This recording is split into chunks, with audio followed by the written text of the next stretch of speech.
Let's turn back to the Sermon on the Mount this morning. Matthew chapter 6 is where we want to draw your attention today. Matthew chapter 6, and we're going to begin with verse number 19. There's a little section there that is another of our legacy series, important truths that we need to keep ever before us. Matthew chapter 6 and verse number 19. I want to speak to you this morning the subject, priorities that last. Priorities that last. We did cover a few thoughts on this area of priorities in a recent message, but I want to really focus on this today. Matthew chapter 6, verse number 19. Lay not up for yourselves treasures upon earth, where moth and rust doth corrupt, and where thieves break through and steal. But lay up for yourselves treasures in heaven, where neither moth nor rust doth corrupt, and where thieves do not break through nor steal. For where your treasure is, there will your heart be also. The light of the body is the eye. If therefore thine eye be single, thy whole body shall be full of light. But if thine eye be evil, thy whole body shall be full of darkness. If therefore the light that is in thee be darkness, how great is that darkness? No man can serve two masters, for either he will hate the one and love the other, or else he will hold to the one and despise the other. Ye cannot serve God and mammon. That concludes that little section there, that little paragraph or whatever. And I want to focus on that issue today of our priorities. Of course, obviously part of it here refers to mammon, and so we're dealing with possessions and gathering riches to ourselves. But beyond that, it mentions even earlier there about laying up for ourselves treasures in heaven, and then it goes on to say, where your treasure is, there will your heart be also. And sometimes we need to just take a few moments and focus on where our heart really is. We might say we have a heart for heaven, or we're desiring to go to heaven. We want to be sure that we make it there, but then we live as though our treasures are here. And we need to really recognize the importance of priorities that last. Our lives are slipping away, and the days just seem to go by so fast. Day follows day, and we get into, you might say, a rut. We go through the various activities that we have, and yet there's this question that we need to begin kind of mulling over in our mind. Is my life really making a difference? Am I really making any difference with the way I'm living day after day? I want to end my life having made a difference, but if I'm not doing it day by day, then I'm not really preparing to leave a legacy behind. People around the world devote themselves to all sorts of things these days. And we could go through a whole big long list, from saving the whales to combating homelessness, maybe digging wells for needy culture some other place. It just goes on and on and on. There's all sorts of them, many of them not worth mentioning, I suppose. But the question really comes down to what I'm devoting my life to. Am I making a difference? Am I living with priorities that will last for eternity? Am I laying up treasures in heaven? That's what it really comes down to. And so this morning we want to focus on this a little while. The passage here obviously is the Sermon on the Mount. Jesus was giving basically 3 chapters of instruction and really covers a whole variety of things. It merits our time over and over to go back to this sermon that Jesus gave. But it's important for us to apply these things in our own hearts and lives. And of course, these are the words of Jesus himself. This is not just some self-promoting guru or whatever, some preacher's idea or a motivational speaker. No, this is Jesus' words himself. And so we need to take them to heart. It's not just some new theory. It's not maybe some way to live a better life. This is the way to please God. And so whatever he tells us is a priority, better really find root in our hearts. Because it's easy for us just to sort of cast it off and, well, those are good thoughts, and maybe even spend a little time thinking about them and discussing them. But it's more than just for discussion. This is God's caution to our hearts, to our lives. And we seem to be especially needy sometimes in these particular areas. And, you travel around from church to church. You can can grow up in a Christian home or family, and we have our ideas that, well, we're really pleasing God, and yet over and over we'll find the just sort of the exhibit A, so to speak, or the illustration, the example. Oh, they said they would be there to help. They said they would do this or that to be a blessing. They said they'd stand behind me. But I see they're focused on this and that and over here, and it's all about them. What about God's work? What about doing something to lay up treasures in heaven? We're in such a self-absorbed culture today, and it seems like even those in the church are struggling with this. And they're always prioritizing other things instead of God's things, pleasing Him and laying up treasures in heaven. Again, our promising words can sound so good in the emotion of the moment, but as a pastor, I've experienced it a number of times. I've discovered that assurances of all sorts of help and support and sacrifice might not just always come to pass like we thought they would. And so even here this morning, we need to recognize this. It's disturbing sometimes how little people care after offering so much. And yet that's just a pastor's perspective. And yet what must God think when we always say we'll do this and we say we'll be there for that? And oh Lord, you can count on me. I'll be there. I'll be counted on. And then we're nowhere to be found. Our treasures are still being laid up on earth. We may claim to love Him, but our lives too often can be lived for self. And so this morning, let's focus on this just a little bit. Again, part of the legacy series, and I think we need to inspect our own lives. Say, Lord, show me my priorities. Help me to truly live as I profess that I will, and as I've told you that I would. Don't let my devotion just be all talk and no action. Help me to be genuine in my priorities. And so let's look at just several things that I feel like we need to focus on here this morning. And we're going to start pretty well right there at the beginning with verse number 19. And I want to draw your attention to the words that Jesus used here. Now, really pay attention to what He's saying. We're going to kind of delve into this and sort of break it apart a little bit here this morning. Let's look at verse number 19. Lay not up for yourselves treasures upon earth, where moth and rust doth corrupt, and where thieves break through and steal. What exactly is He saying here? Again, is this sort of a general guideline? Is this good advice? Is it the way to do a little better in your spiritual life or something? Well, I mean, I suppose that's part of it, but these are the words of Jesus, and he comes right out and tells us, don't lay your treasures up here. And so what I'm going to focus on first, you might not like the sound of this very much. It probably does sound a little bit extreme, but I've called it, first of all, the plague of possessions. The plague of possessions. Now again, this might seem overstated. It might seem like this is too harsh, but Jesus really didn't mince words here. He didn't beat around the bush. He just simply said, lay not up for yourselves treasures upon earth. Now, I know that sounds extreme. It sounds like surely He meant something different. And we'll focus on this a little bit, but surely he meant in there, it's probably just not translated right. He probably meant only. He should have said only.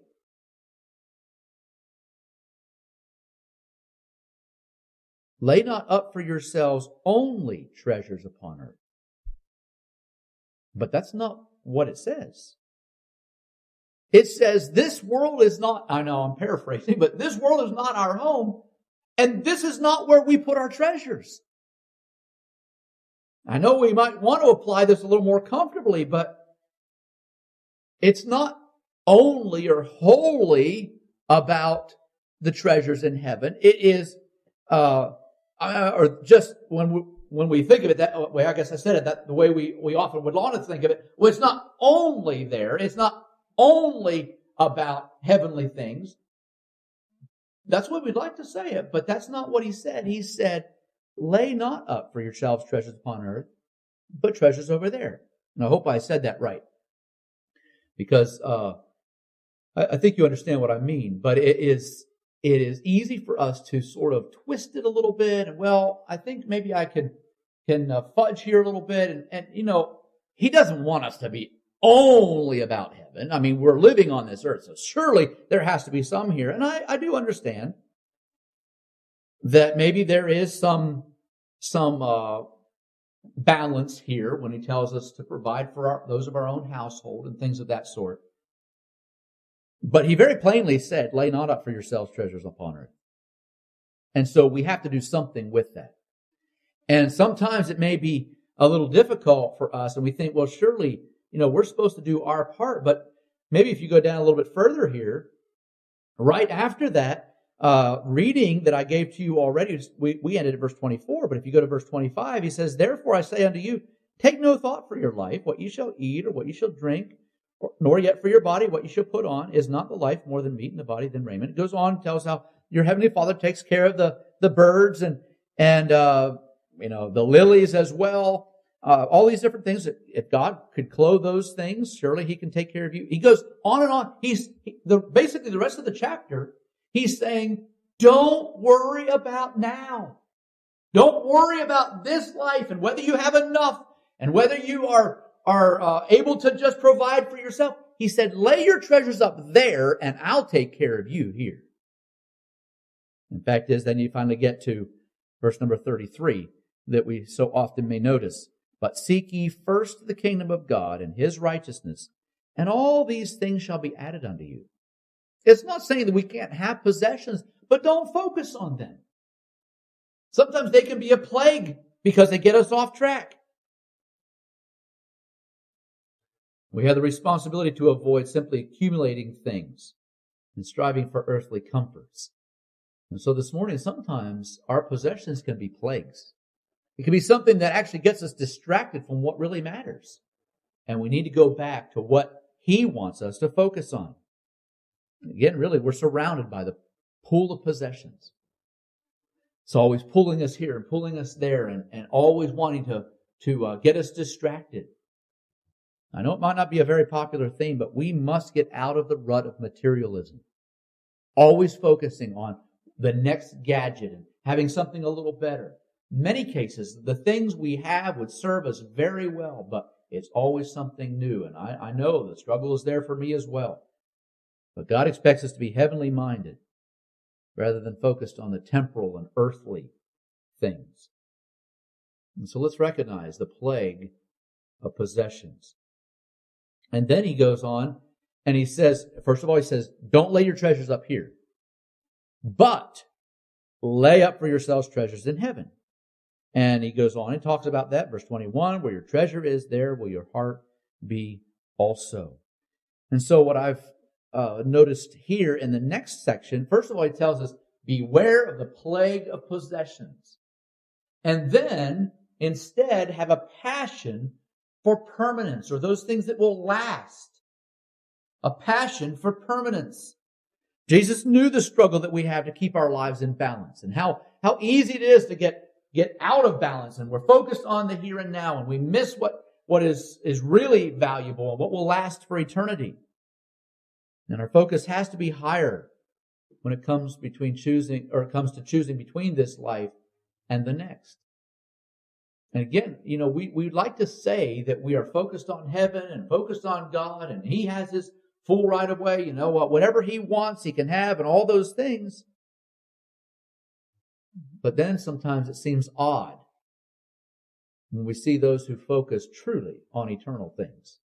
Those who are more interested in giving away than they are in hoarding for themselves. Those who are more interested in spending time working for the kingdom instead of just working for what I want and the next fancy thing that I might think will add to my entertainment or my comfort.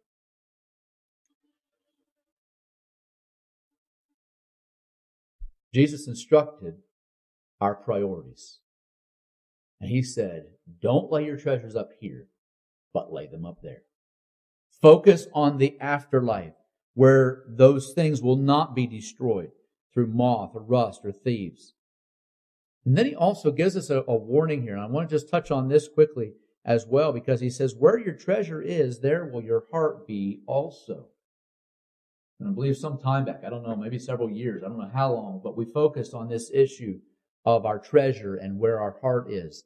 And if we're not careful, we say our heart is in heaven, but our treasures are here. And it doesn't work that way.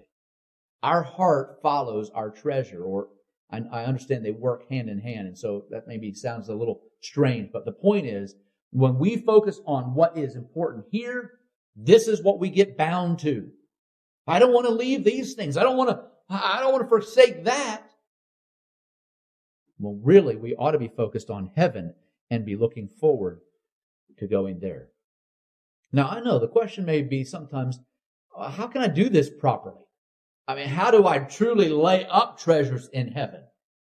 Obviously I live in this world, and I might do some things to try to increase the kingdom, and we try to be a blessing to others and all those things. And certainly we recognize there are scriptures like giving a cup of cold water, and even it mentioned there even a disciple's name, and it's not going to lose its reward. It just goes on and on. There's a number of those types of things. But maybe I could give you just a few principles here this morning that I believe are important if we want to have a passion for what lasts, for permanent blessing and benefit. Then we need to focus on several things. And certainly we sense the shaky financial situation these days. And so how can we lay up treasures that really, really, truly will last? Well, the first thing I would notice with you, again, these are principles. These are not individual, necessarily an individual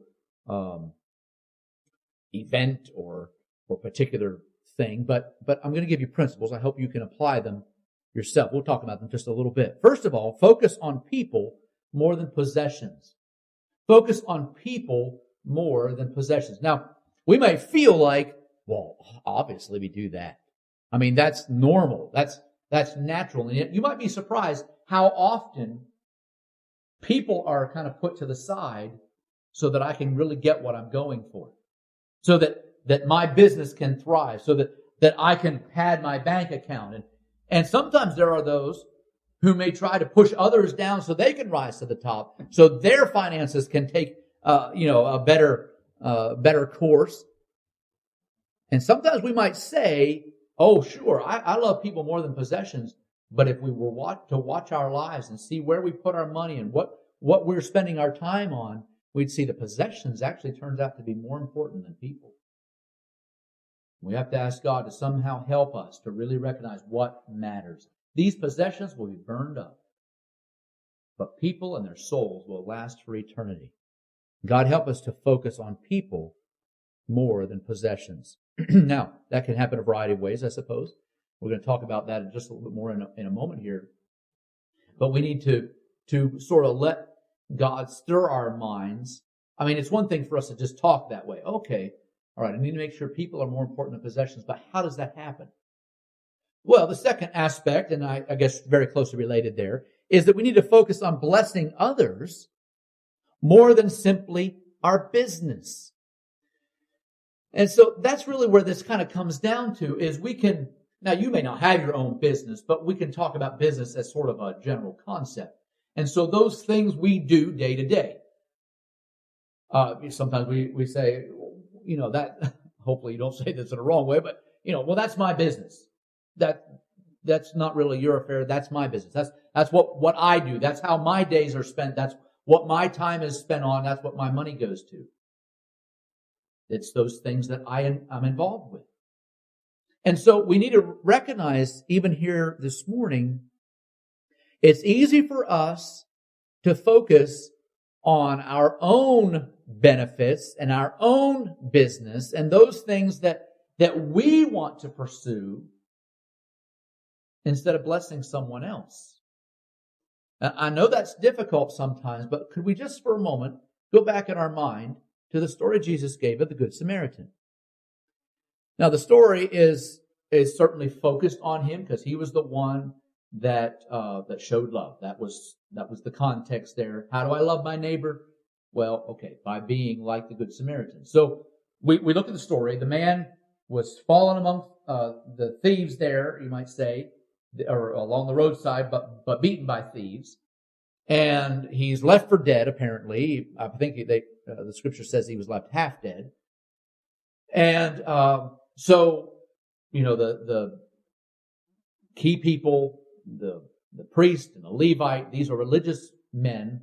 They come by, they see the situation, but they're too preoccupied, it seems. There may have been some other aspects involved. Probably he was bleeding. Obviously, blood was a kind of a key issue to make someone impure. You weren't supposed to be touching that. And so maybe that was part of the issue, that they didn't want to soil their hands with something that would make them unclean as they headed to worship. But finally, you come to the Good Samaritan, and he comes along, and he's not just, sure, he had his own business pursuits, I imagine. The priest and Levite, they're going, probably their pursuits would have been even in religion. And yet this man puts aside his own comforts, his own benefits, his own business, and he focuses on blessing someone. Not just a matter of soothing him, not just getting a rock for his head to be laid on there and kind of a little pillow type of thing. Not just to kind of help him sit up and maybe give him a drink. No, he actually bound up his wounds. He put him on his beast. He took him to the inn. He paid for his stay there and for his care. He was more interested in blessing someone else. And Jesus gave that as the example of how we show love to others. So Jesus pointed at figuratively at least, he's pointing at the religious people, and he's saying, when you just go right on and you do your own thing, and your priorities are all about even, maybe in their case, even religion, religious activity, but you're not so much interested in helping people, blessing others, you've missed the point. It's easy for us now to talk about the Good Samaritan. Easy for us to talk about the priest and the Levite. But how often do we just rush right on past people who need our help? People we could bless. People we could take a little time for. People we could listen to in their troubles. People we could spend a little time praying for. But oh no, we're more interested in our own pursuits, our own business.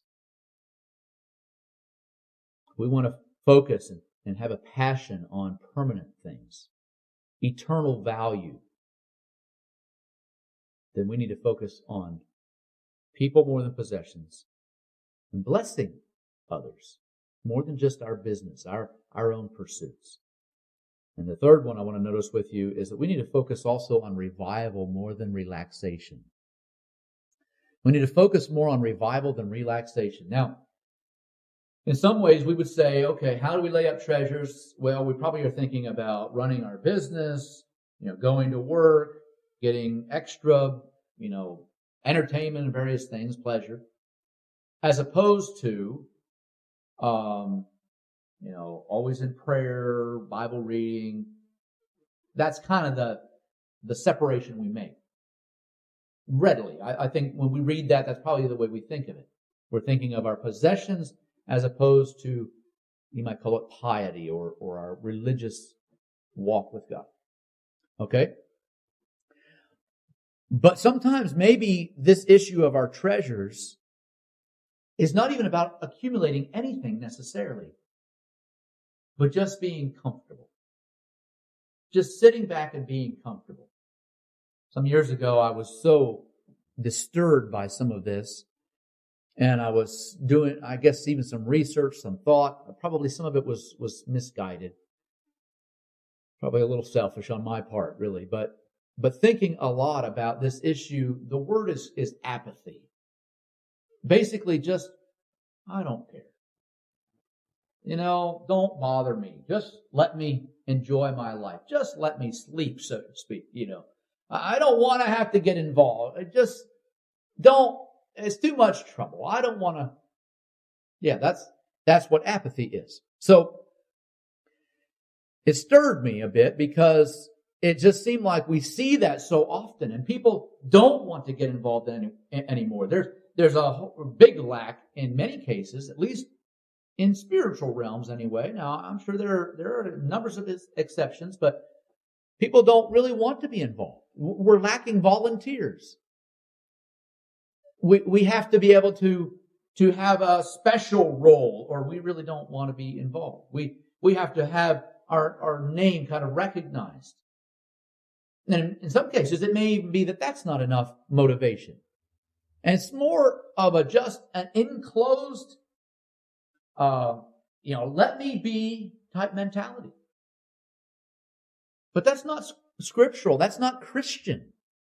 The Christian is to be doing something for God.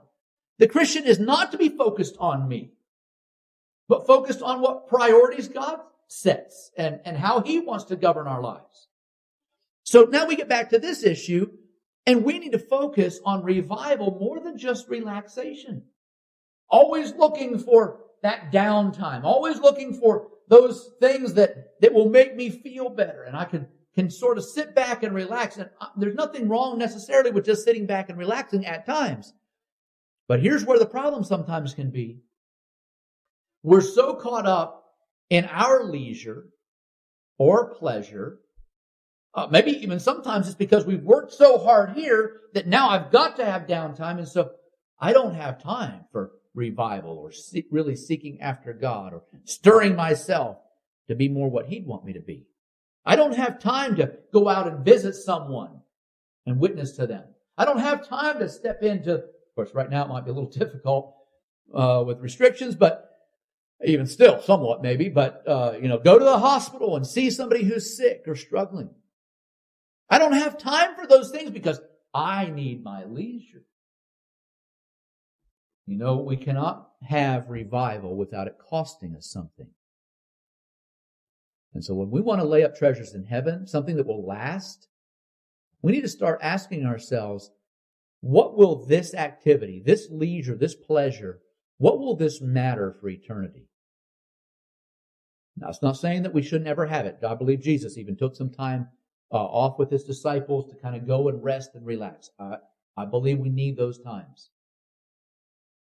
But we better be careful that we're not always looking for the next leisure spot and focus on revival instead of just relaxation. We're laying up treasures, or we're supposed to be laying up treasures in heaven.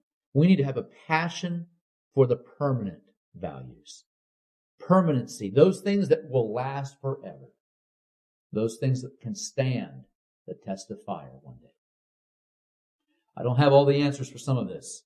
I'm going to move on here, but it does talk like there is a judgment where our deeds, not just a matter of were we a Christian or not a Christian, but our deeds, did they matter or are they burned up in the fire? If we're living for the here and now, they'll be burned up. But if we're living for eternity, if we are focused on revival and what matters, they will be the gold, silver, and precious stones that stand the test of fire. One more thing I want to quickly notice with you is verse number 24 gives us the point of pain.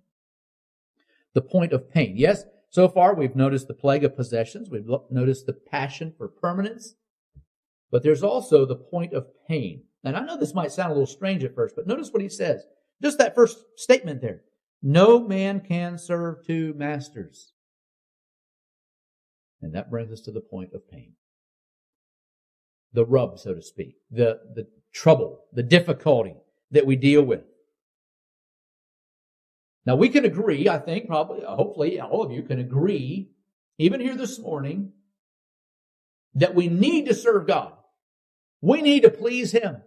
We need to do what is priorities, a priority in His heart and mind. We need to do His will. But we seem more inclined to think that we can pursue both God and pleasures or possessions. It's a both and situation instead of an either or. That's what we would like. Okay, so think about those two conjunctions. Many times both and go together in grammar. And the other option, one of the other common options, is either or. Okay, so in our minds, we read this passage and we say it's the both and issue. We can have God and we can have possessions. But if you read this with an open mind and open heart, is that what Jesus said? That brings us to the point of pain, because he said, don't lay them up here, but lay them up there. So that is an either or situation. Notice the last phrase there in verse 24. It's not just a phrase, it's a sentence. Ye cannot serve God and mammon. Now, our excuse so often is the serve part. Okay, well, I don't serve mammon. I do serve God. I don't serve mammon. I'm glad for mammon. I'm glad for the possessions that I can have, but I don't serve them. That's where we'd focus.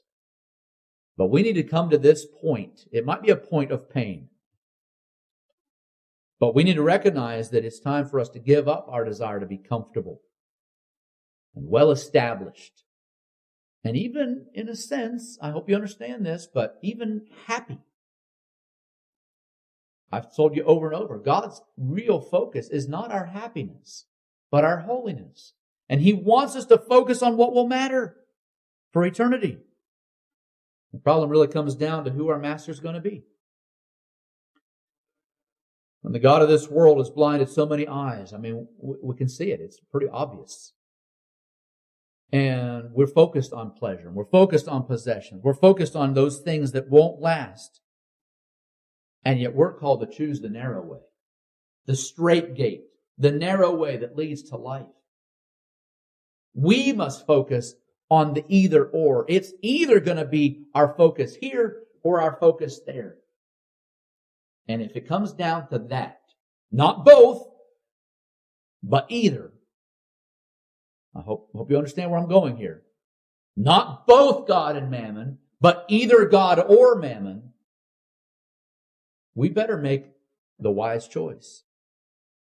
Yes, it may be a point of pain for some, especially if your focus has been on your own pursuits, your own priorities, your own possessions. And our possessions or our priorities can really, many times it is possessions, but our priorities in general, whatever that may be, can often look pretty normal and acceptable and reasonable in the moment. But really, I guess the question comes down, what will they look like to God? And really, I guess everybody. The world. If everything is shouted from the housetops, what will our priorities look like on Judgment Day? What am I focused on?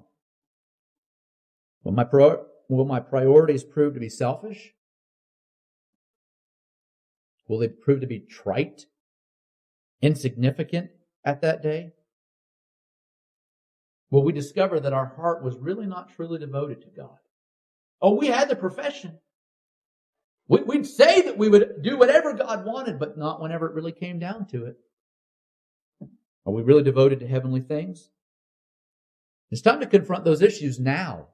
It's time to focus our priorities and say, Lord, help me to lay up my treasures there.